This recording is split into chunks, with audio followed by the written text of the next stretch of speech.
racing now. I wish I win from last. A spectacular TJ win. Giga kick down the outside, wins the Everest. Shinzo and Ryan Moore have drawn clear to win the Golden Slipper. With Tim Gilbert and Julie Snook, this is Racing Dreams. Well, hello and welcome to Racing Dreams, our final episode of the spring, Jules. It's gone like that. It has gone so quickly. Good morning to you, Timmy. What a season it's been, though. It's probably been one of my favourites, I think, so far. Absolutely, and I'm looking forward to your top 10 highlights. We've got a big show coming up for you. Let's take a look. Well, as the Spring Carnival draws to a close, we do take a look back at some of our favourite moments this season. I visit Godolphin to find out about two amazing programs, the Flying Start and their Lifetime Care program.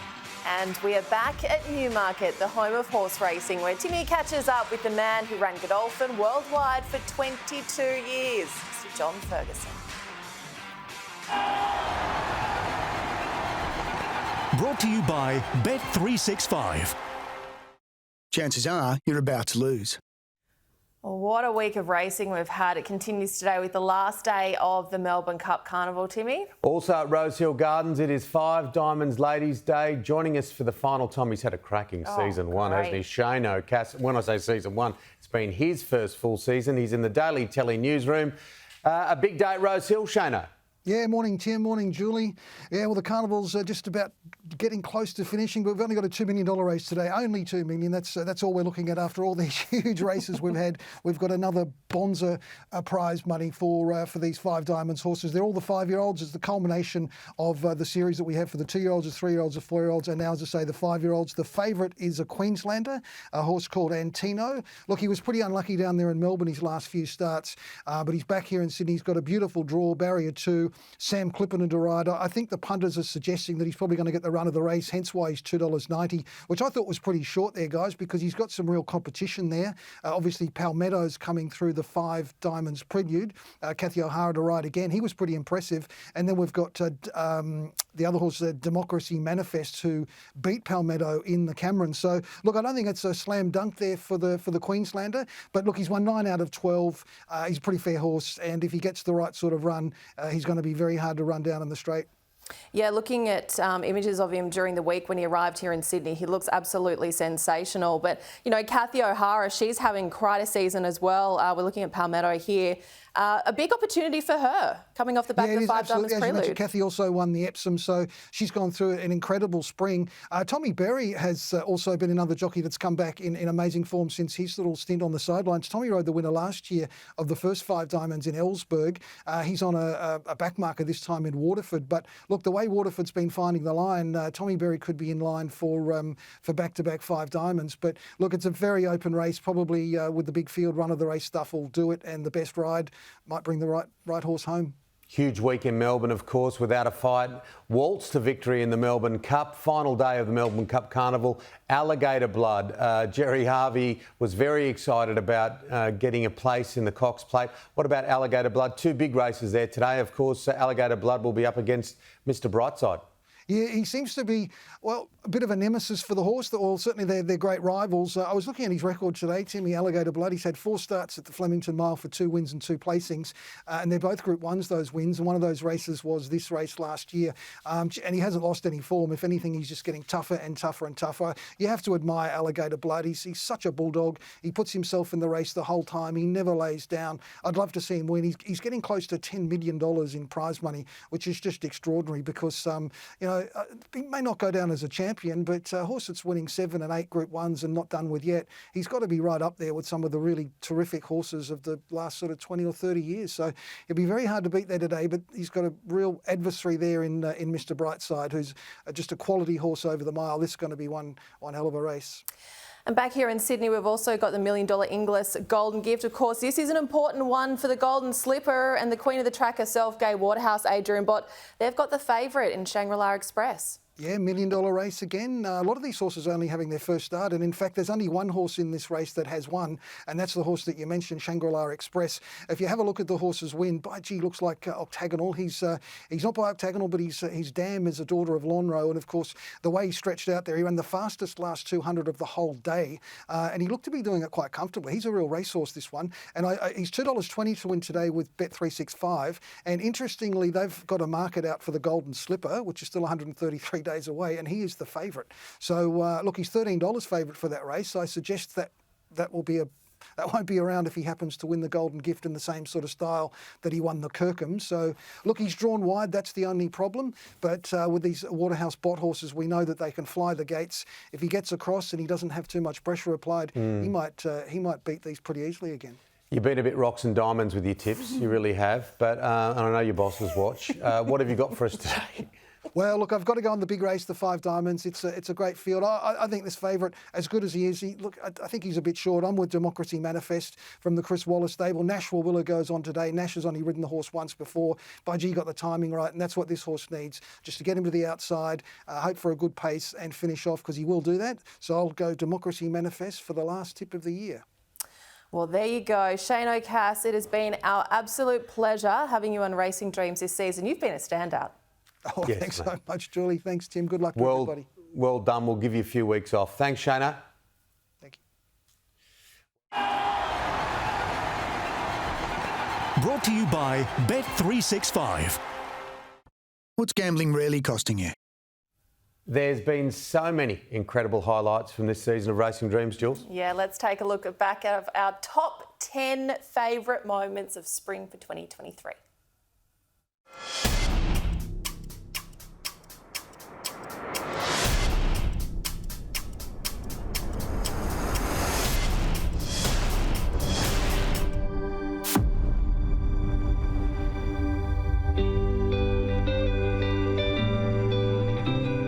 Coming in at number 10, the $1 million concept showcasing life after racing for thoroughbred horses. Good boy. Equimillion launched this spring, putting on show the talents of retired racehorses across eventing, jumping, dressage and show horse.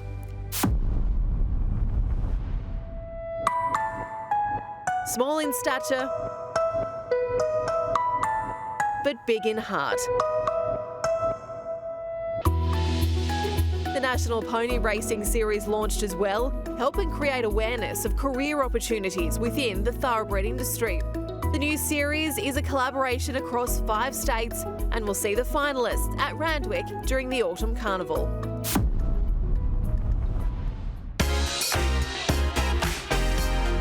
At number 8, we celebrate the success of the Sydney Jockeys Room.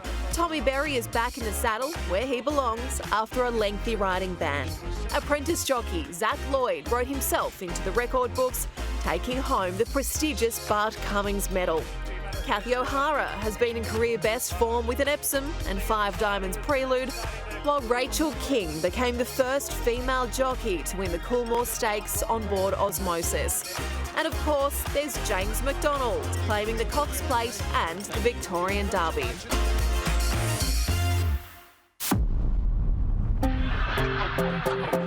Coming in at number 7, the almighty Militarize, whose stud value has surpassed $20 million after this win in the Golden Rose. Cylinder hitting the line hard, end cap, cylinder, Militarize late! Oh, barnstorming finish by Militarize!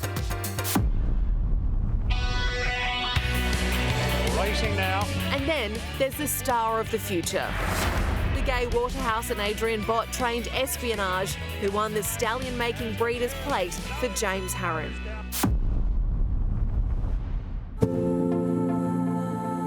"2023 has seen Racing Dreams travel far and wide.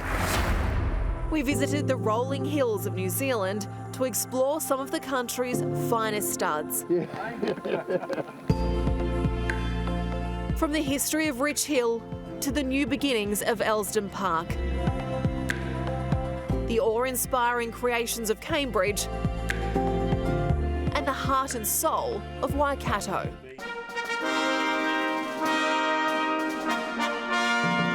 Well, Racing Dreams, we've made our way to the United Kingdom and to horse heaven. This is Newmarket. That's right, we've even made it all the way to the home of horse racing. Australia's particularly appealing, probably because of the prize money, but also there's always this relationship between England and Australia, how you and your enormous country pick on us poor people living on a postage stamp. It's terrible. We're in the Golden West. Get the desert boots on. I feel at home again. We are out here at Rosehill Gardens for today's Golden Eagle. $10 million on the line in a race keeping 4-year-olds on the track. So Oban Buramai for Japan, that's my tip. It's my lucky number, number 12. If you heard the tip, you should have listened. Oban Buramai is charging home. It's Golden Mile, Pericles, Oban Buramai. The Japanese stallion bombed them. Oban Buramai, my goodness. You can't look past the race that brings our country-trained horses to the big smoke for the $2 million Kosciuszko. And this year, Matthew Dale's Front Page conquered Australia's highest mountain yet again. Front Page got 5 lengths clear. Opal Ridge, it's a bridge too far by the looks of it. Then Far Too Easy and Front Page, Tyler Schiller go back to back in the Kosciuszko. Coming in at number 2, one of the best days of the year. Speaking to Peter V'landys at the barrier draw earlier this week, he said, look, I've got to be honest, it's really even exceeded my expectations, and he has lofty expectations. I can vouch for that. You know, we aim high, and then when we hit that mark, we come back next year and aim higher again. A day where dreams really do come true. I wish I win. Think about it in front from I wish I win. Think about it. Think about it. Won the Everest. He's an amazing athlete with an amazing heart, and that's a rare combination. He's a phenomenal horse. You weren't going to miss out on this horse. You picked him early. In fact, you bought the slot probably with him in mind. Absolutely, and a masterful performance by Joe, a great ride by Sam, and I'm just so happy to see, for Australian racing, a syndicated horse to give so much joy to so many people is what this game is all about. It's a culmination of a lot of hard work. I'm my own harshest critic, but I'd like to think that, you know, people will remember me as a very good trainer who always looked after his horses, had them paramount, and, you know, at the end of the day, capable of winning the biggest race on the calendar with a horse that didn't cost a lot of money, you know, and that's an achievement in itself. And at number 1, the unofficial anthem of the spring, performed by a choir of 48,000 racegoers ahead of the world's richest race on turf.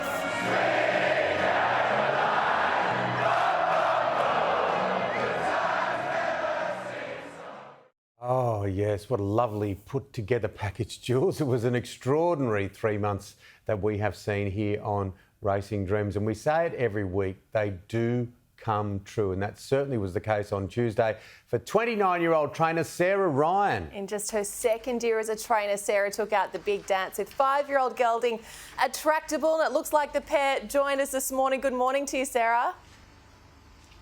Good morning, guys. How has the week been after taking out the big dance, the $3 million big dance? Can you quite believe it, Sarah? Not really. I mean, it's, you know, the next morning I'm up riding work and going to the trial, so straight back into it. But it's just been fantastic, like how good for my whole team. Tell us a little bit about this guy next to you. As you just said, you do ride your own track work. You ride him as well. I hear he's a bit of a cheeky personality. He certainly is. He thinks he's a big character. He, you know, he's ready when he's bucking and carrying on and cutting as many shapes as possible, but he honestly is the biggest softie when he's home. They've all got their own personality, don't they?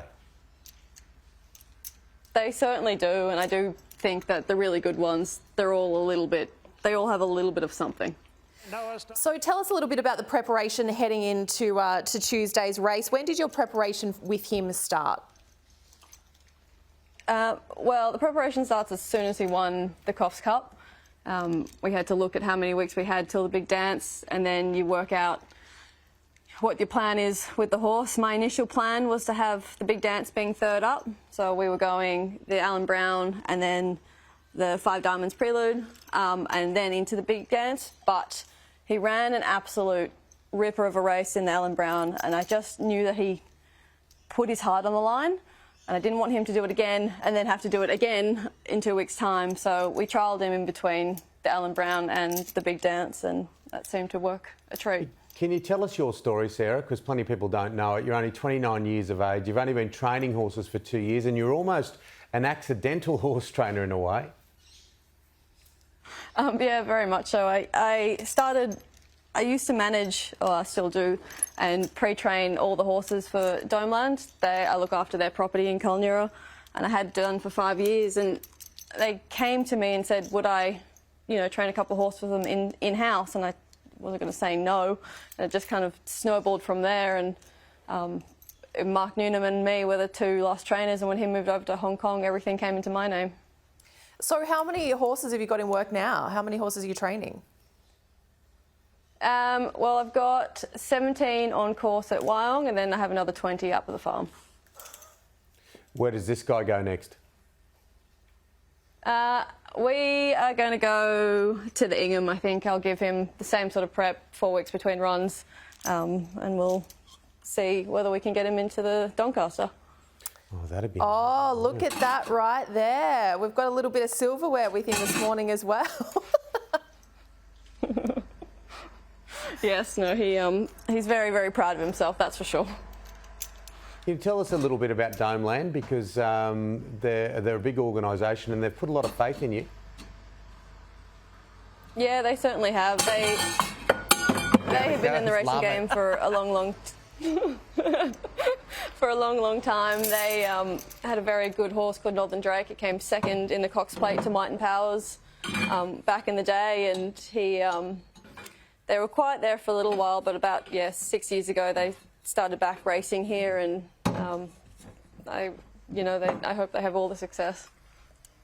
Would you like to just pick that trophy up for us so we can have a look? He obviously wants to have a look at it because he's having a nice little nibble of it there. What a shot.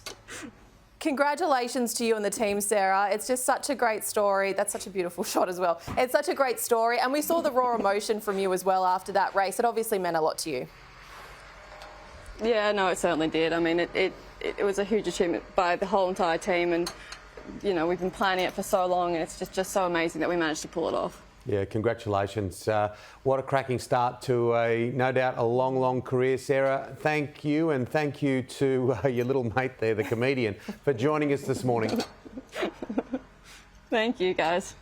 I love that. Such a great shot. All right, well, stay with us. Coming up next on Racing Dreams, Timmy heads to the Hunter to learn about Godolphin's lifetime care and flying start programs. That's coming up next.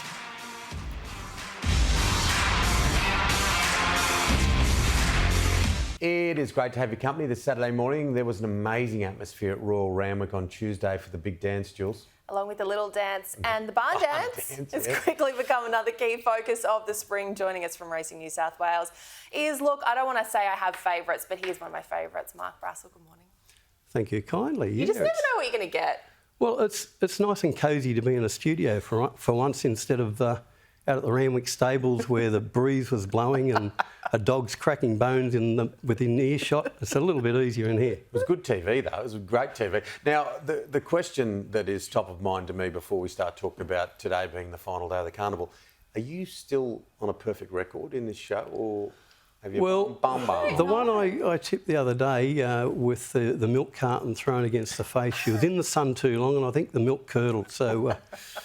But she's in the first today down south, so might bounce back. Well, today does mark the final day of what's been a record-breaking carnival here in Sydney, $87 million. It's been pretty extraordinary. From your perspective, I mean, God, it just grows year after year after year, doesn't it? Oh, it's amazing. I mean, it's as I was saying earlier, it's amazing. It's a month since the Everest. It's just gone so quickly. The racing's been phenomenal. There's highlight after highlight, which you guys had earlier, the top 10. It just gets better, doesn't it? It just gets better, and we've still got the Gong and the Hunter to go. Yeah, and today, the $2 million 5 Diamonds, it's a good race. Oh, I love it. I love it. I mean, the Golden Eagle was amazing last week. this race, you know, I've gone right through it. I cannot believe Faulkner Park's $20 in the race. His run was amazing the other day. He was 4 and 5 deep from the 800 and just kept coming, got beaten a length. And I think the market's overreacted to the fact he drew 16. He's now into 12 after scratching. So, yeah, he'll be hard to beat, I think. We've also, of course, got the Hot Danish Stakes today and the Inglis Golden Gift, which is a big one, obviously, in the lead up to the Golden Slipper. Yeah, some very good two-year-olds. A bit of unknown there, but obviously Gay's horse is the one to beat it. But, you know, it did jump from 6 out of 7 to the other day when it won. This time it's jumping from, 14? So it's going to find it a little bit tougher than it did the other day, but obviously it looks good. You touched on the Golden Eagle there, and Rose Hill, you're a Westie like me, Desert Boots, Flanos at 10 paces. It's a fantastic spot, Rose Hill Gardens, but Obamburamai, it sort of just highlights the real connection, this cobweb connection worldwide with Australian racing, Japan, Europe, the US, China. Yeah, I mean, it was amazing, the scenes afterwards. You saw the Japanese... there's no common language, is there? They can't talk English, yet you see them just going off their heads after winning a race like the Golden Eagle. So that's going to put it further on the world stage. Yeah, there they go. It was an amazing race, and it's funny, Josh Parr, who's obviously one of the nice guys in racing, everyone loves Josh, he actually met his wife up the road in a fruit shop. So I do think when he came back, he should have taken a page out of Hugh Bowman's book and done the She's Apples. Maybe he's got ownership of that these days, though, old Huey. Yeah. It'd be filthy. But no, it was great, and great to see Josh win that race. Yeah. And while I'm on that, such a good guy. Wasn't it great to see Michael Rodd ride his first winner back for 2.5 years last night at the Sunshine Coast? Oh, absolutely. It was amazing. I watched it. The scenes were incredible. He could hardly talk, and he had concussion issues for 2.5 years. His comeback looked a peach. He looked great. So God bless him. Yeah, we've touched on the highlights throughout the show this morning already. One of my favourite elements has been the ownership. We saw in the Everest, Think About It was purchased for $70,000. Private Eye was purchased for $62,000. Little Dance Winner Spangler. They've got these huge syndications, and someone put it up on Twitter, horse ownership in Australia now, and there's about 50 people in a photo.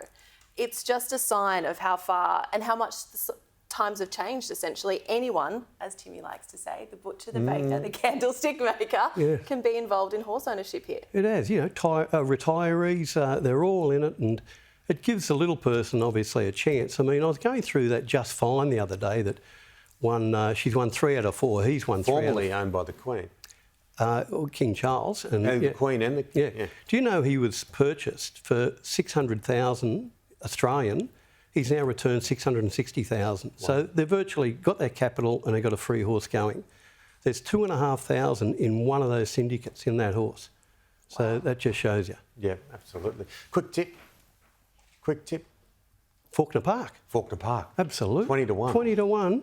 Chad Schofield, it will be steaming home. All right. Each way forever. Okay, good to see you, Faulkner Park. Thank you for coming in. We'll see you soon.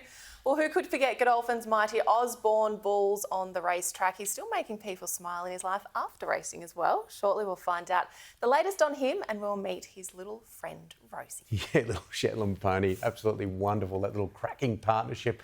I had a wonderful time up at Darley, up in the Hunter Valley. I also caught up with one of the current crop of the Flying Start program, Leon Cunningham. It's a brilliant 2-year course. It's seen graduates like Henry Field and Vicky Leonard.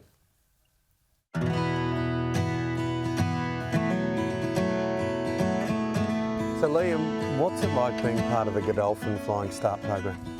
Look, Tim, it's pretty incredible. Like, to be one of 12, candidates on the course each year, from a pool of people all around the world. It's a real privilege to be a part of, and to experience the best that racing and breeding has, over 2 years is just an honour.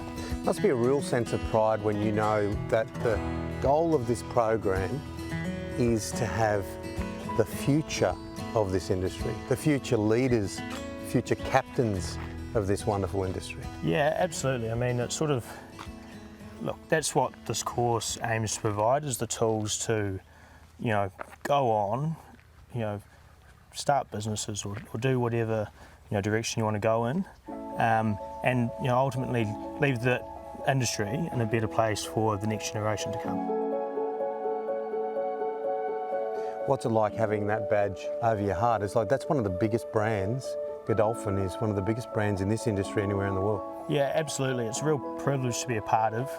You know, between Ireland, England, America, and down here now, you know, they really welcome us with open arms, and you know, really set forward a wonderful experience for us. And to be a part of, you know, the course has been going for 21 years now, so there's 240 graduates worldwide. So you're really a part of a community of people that, you know, are the leaders today. Can you give us a little bit of an insight into what your life is like being part of the Flying Start? Like, I know it's a 2-year thing, so that's a difficult question to answer in 30 seconds, but give us a bit of an insight into what you're experiencing day to day. Yeah, look, it's a good mix of practical hands-on work combined with higher academics. So we do anatomy, physiology through UCD, equine nutrition through University of Kentucky. We do leadership development and management down here, etc. So sort of, you know, you're given the horse skills and the extra sort of bit on top, the business management, people management, that sort of learning on top of it. We are working with the best bred animals in the sport, and that certainly makes it very easy to get out of bed in the morning.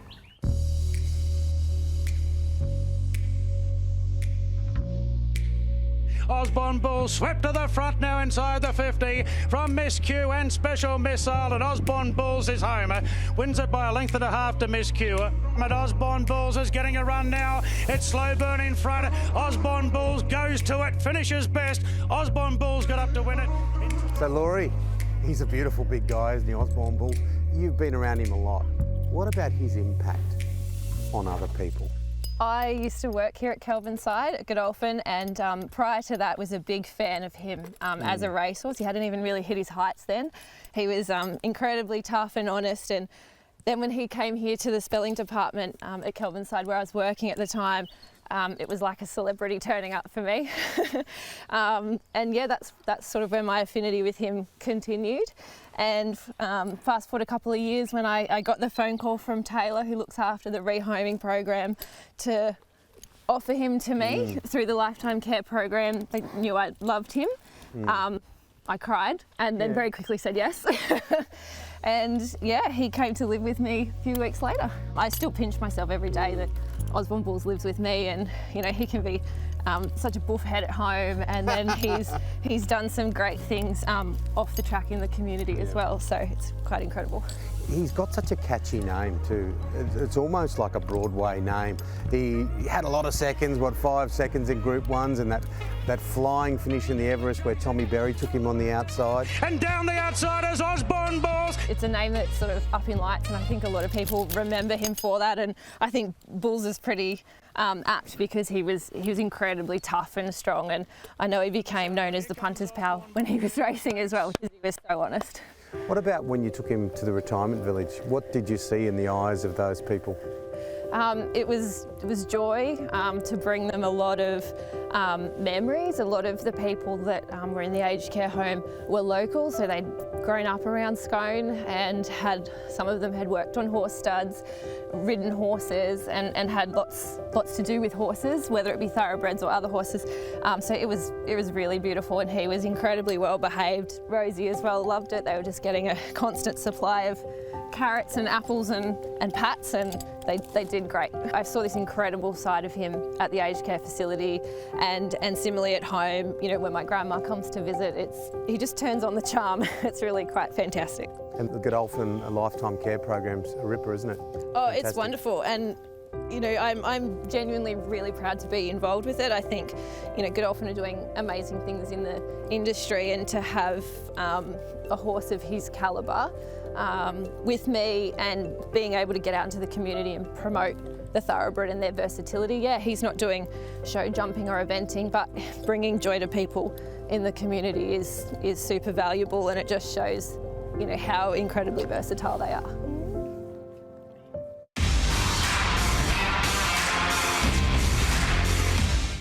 Welcome back. You're watching Racing Dreams, and Rosehill Gardens certainly caught the attention of the racing world last Saturday with the running of the $10 million Golden Eagle. Sure did, Jules. It was one of the international raiders that got the chocolates as well. As we know, I caught up with the Australian Turf Club's head of racing and wagering, James Ross, to dig a little deeper on that international flavour of the spring. Obam Buramai is charging home. It's Golden Mile, Pericles, Obam Buramai. The Japanese stallion bombed them. Obam Buramai, my goodness, what a great finish. Oh, James, that was a terrific win, wasn't it, in the Golden Eagle? Yeah, really pleased to see Obam Buramai win for Keiji Yoshimura. I think it's a significant occasion for the ATC, Sydney Racing and Racing New South Wales, to have our first Japanese participant in a $10 million race across the line first. A great ride by Sydney-based jockey Josh Parr. I think that's going to really stand us in good stead in years to come.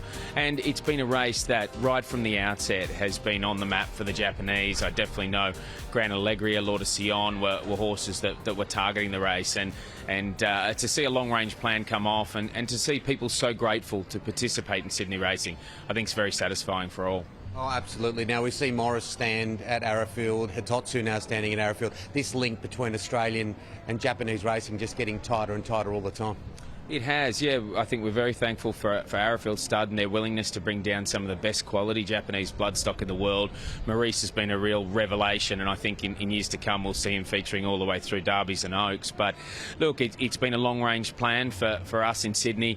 We probably had the first participation 10 years ago with the likes of Real Impact to the world that was successful, and some of those horses stood in New South Wales. But to be able to be part of something that grows year on year and is really globalising Sydney racing, I think that's been one of our key objectives. We always know we want high quality participants, just enough of them to really complement our big races, and I feel we're really doing that, and everything from the social media impressions, the fan engagement, embracing these horses when they arrive, all of our race goers, all of our members, and particularly our media getting around them. I think it's made this carnival a real focus point. Well, let's look at Just Fine in the Metropolitan. I love the story. I was talking to William Haggis not so long ago and talking to Johnny McKeever, of course. He's the man that bought Just Fine for Gay and Adrian, and was owned by the Queen, God rest her soul, then the King, and now by a syndication, and won one of our Group 1s. Yeah, owned by, I think, the most number of people that we've seen in a horse this spring. They were coming out of trees on Metropolitan Day, and that was great. Some big micro syndicators, some really strong supporters of Sydney racing there. Great success for Gay and Adrian, and equally Rachel. But yes, to have so many storylines moving through a horse, I think again that's part of the global attraction of racing, and why all roads are really leading to Sydney racing. So we're seeing so many Australian-based owners purchase horses. I think we've probably bought in the best part of 30 horses this year, with a large number of those being owned by Australian owners, and they participate in high quality races throughout the year in Sydney, and that's what we really want to see, because the more people involved in Sydney racing, it grows its strength, its depth, and I think the rewards are really there. So that was a particularly satisfying story for them, because again, a long range plan that came off, and I really love the way our big handicaps shaped up this carnival. I think they've been a fantastic part of what we do, the Epsom and the Metropolitan. So, yeah, I think that should stand us in good stead for the coming carnival particularly. Yeah, absolutely. It's been a great spring, and we look forward now to the autumn. It has, a record spring. Huge support from Racing New South Wales this spring. I think we've run $20 million races, 3 more to come, and it's building year on year. I probably harp on it, but it is the fastest growing product globally. I think we've delivered around 85 million of our 89 million already, and the rewards are there, the depth's been there. We've had great variation across the spring. Seeing horses like Tom Kitten through to Fangirl, Think It Over. So we've had had, great horses across every category, and that's how I judge it. And a particular call out to our tracks team. I think we've started only 1 or 2 tracks on a soft track or worse, and all of that investment, all of that hard work by the team, Michael Wood and Sean Patterson, particularly at Randwick and Rosehill Gardens, we've had incremental investment year on year to improve our racing surfaces. We're seeing fantastic racing as a result. Tom Kitten, will it be too late? Raff Attack still in front. Tom charging home, but Raff Attack clung on. Raff Attack beat Tom Kitten. Autumn, I think, will be bigger and better than ever. We've got international horses. We've got some of the best local horses lined up. William Haggis is interested to bring horses back of Adabe and Dubai Honour fame, but Dubai Honour coming back. So, I think it's going to go to a next level. Chris Waller's team is assembled. It's going to be amazing to see the likes of Militarize and all those 3-year-olds come back against open age. It's going to be one for racegoers, punters and everyone alike. Well, there you have it, November, and we're already looking towards the autumn. Oh, absolutely. That's a good sign. Well, today is the last show of the spring, which brings down the curtain on our UK special. So we're about to meet the man who brought Godolphin to Australia, John Ferguson. In fact, Jules, his son James is a horse trainer from Newmarket, and I saw him out at Rosehill Gardens last week. He trains Canberra legends. So they are quite a family, the Fergusons, but his dad, John, absolute legend, running Godolphin worldwide for 22 years. I caught up with him at the Tattersalls Horse in Training Sale.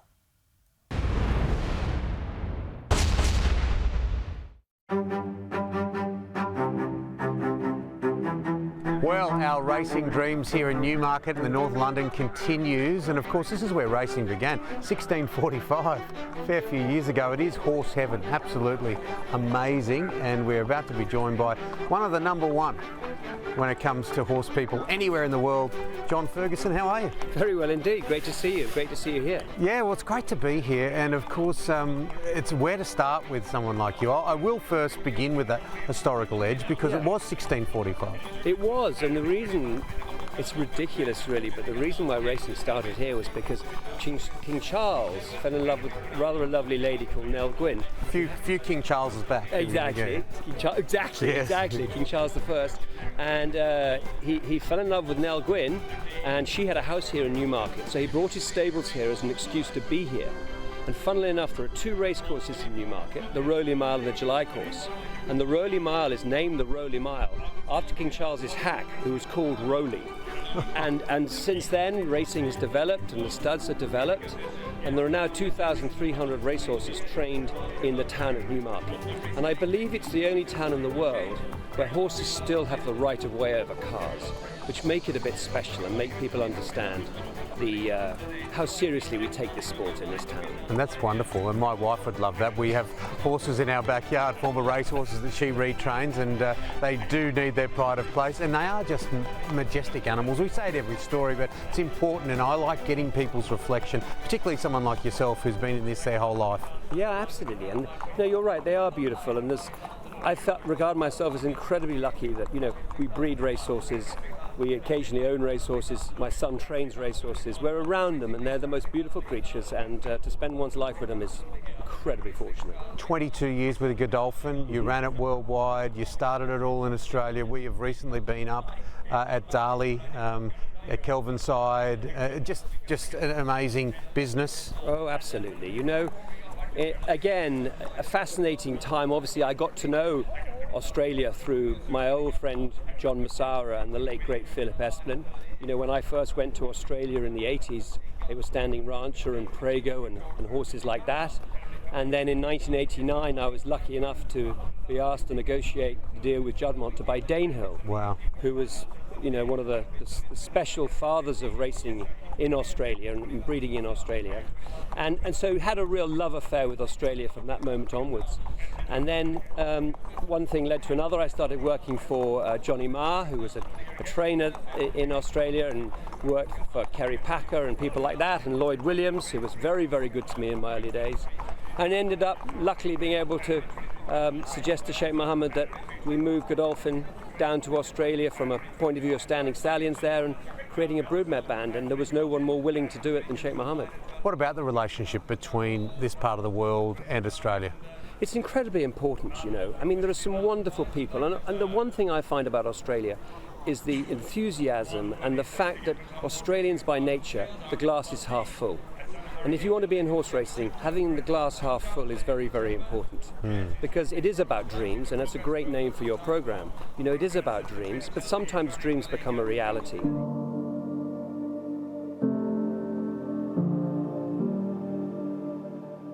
I don't think, in my view, my humble view, that there is a sport that has the depth, the majesty of the storytelling that this industry does. What do you think?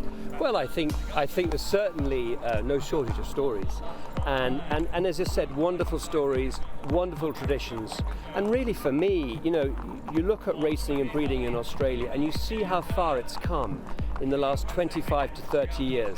Because post-war, Australia was getting the stallions and the mares that really weren't wanted by the Northern Hemisphere, whereas now Australia has the punch to come in and buy the best. And you've now got a fantastic infrastructure. You've got, whatever it is, 94 races worth $1 million Australian, you know. America has 54 and Europe has 17. So if you think of the populations in relation to the opportunities in Australia, I mean, it's like nowhere else in the world.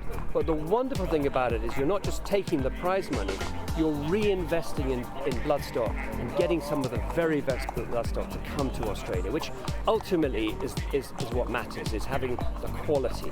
And so you've got the quality product and the quality horses, and that's very exciting to watch.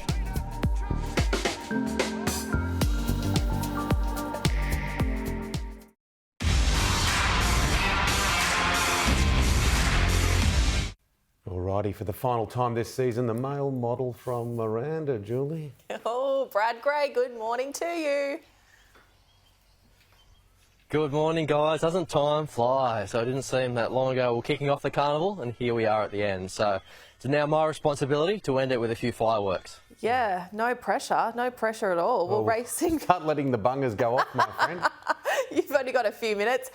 Racing returns to Rose Hill today, last day of the Everest Carnival. A 10 race card today, but we'll start with race 6, the Hot Danish Stakes.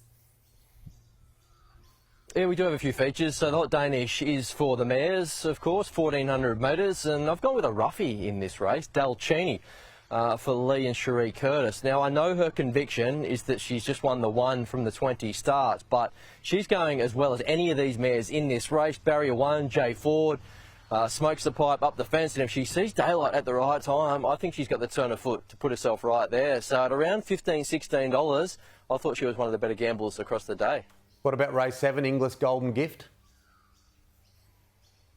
Yeah, Golden Gift. So this is obviously a big carrot for these 2-year-olds because pretty much the first 2 guarantee a spot in the Golden Slipper given the big prize money. So Shangri-La Express, he made a huge impression on debut. That was in the Kirkham Plate for Gabe Waterhouse and Adrian Bott. By all reports, he's trained on since then.